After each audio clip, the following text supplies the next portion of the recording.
the Light Institute and the Sanctuary of Light welcome each and all of you to this moment of knowings and invite you to bring forward any questions or conversations that you would like to have at this moment.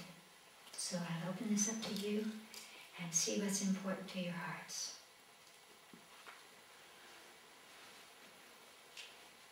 I'm having problems right now that lately of death, that when you die, you're going to go by yourself. I'm scared. It's just horrible, but I feel like, okay, by myself, and so what, no? With the unknown, I know it's going to be great, but First of all, it's not unknown. You came from somewhere. You didn't just appear here. You have a soul, an infinite soul.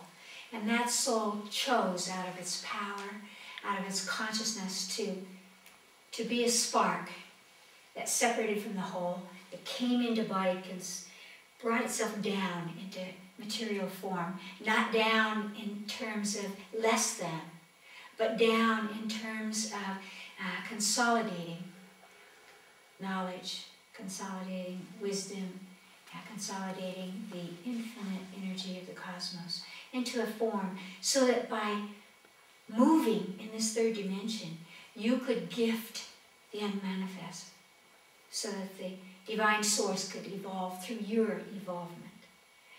And so, you're not alone. We're never alone. You have your higher self. And the higher self simply is the megaphone of the soul. It's the aspect, the intuitive aspect that connects you to your own soul energy, or even, if you will, to the one soul, because it's kind of an illusion that we have individuated souls. And so when you pass from your body, a lot of people feel as if it's the ending. There's a shutting down of energy. I've been with, hundreds of people at the moment of their death. And it's just the opposite. There's a huge explosion of light in which the soul is freed, it's expanded, returns to the cosmos. And so it's a beginning. You will not be alone in that process. I've never had anyone at actually the moment of their death, when they're speaking their last words or breathing their last breath, actually be afraid. We're afraid of the dying. We're afraid of the concept of it. But when we move into that channel, we know it. Imagine the possibility that your soul has incarnated again and again and again. You know the process of being born, and you know the process of dying. And so when it comes to the being released from the physical form, the constriction of matter and the laws of the third dimension into the infinite and manifest, it's a joyous thing. It's a joyous thing. And you won't feel the aloneness. And that's why when we're releasing spirits into the light, and the spirit is a little different than the soul. The spirit is the part that has personality, it has weight, it has measure, it has memory.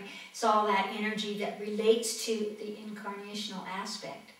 And when the spirits are released into the light, they are released into a sense of oneness. Again, if you could imagine infinite incarnations of your own, how many people have you met? How many fathers and mothers and brothers and lovers have you had? And that particle of consciousness, what some people call the Akashic record, is held so that when you release the body, it makes contact with that. So there's a sense of knowing, there's a sense of companionship, there's a sense that the next dimension or the next aspect is full of beings. Typically what happens when we leave our body is that we go into the astral. What humans call heaven is actually the ellipsis, the highest octave of our astral. And so we have very, could I say, constricted or definite ideas of what's in heaven. That there are angels, that there are beings, that there is music, that there is light, that there is love, all of those things. And we experience that. So when someone leaves the body, they may go into different levels of the astral. If they commit suicide, if they have left their bodies because they could not find a way to survive, then they will go into a level of astral in which they feel the heaviness until they remember their higher selves, until they remember that the purpose of all life is the evolution of the soul. And there is no thing that we can do in a lifetime that keeps us from the light, from the divine energy. So there's always accompaniment, and there is always a passage in evolution.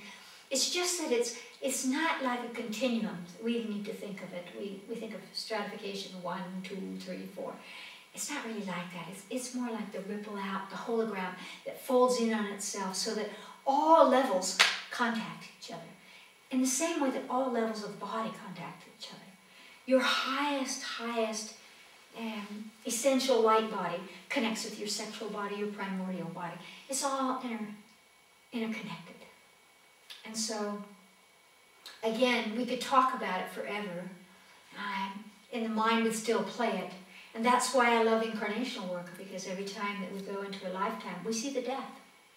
And when we've seen many deaths, it relaxes that. We remember that we know how to do it. And that very often death is gentle and joyous and freeing. We don't have to stay in this cloak that gets old or hurts or causes us to forget who we are.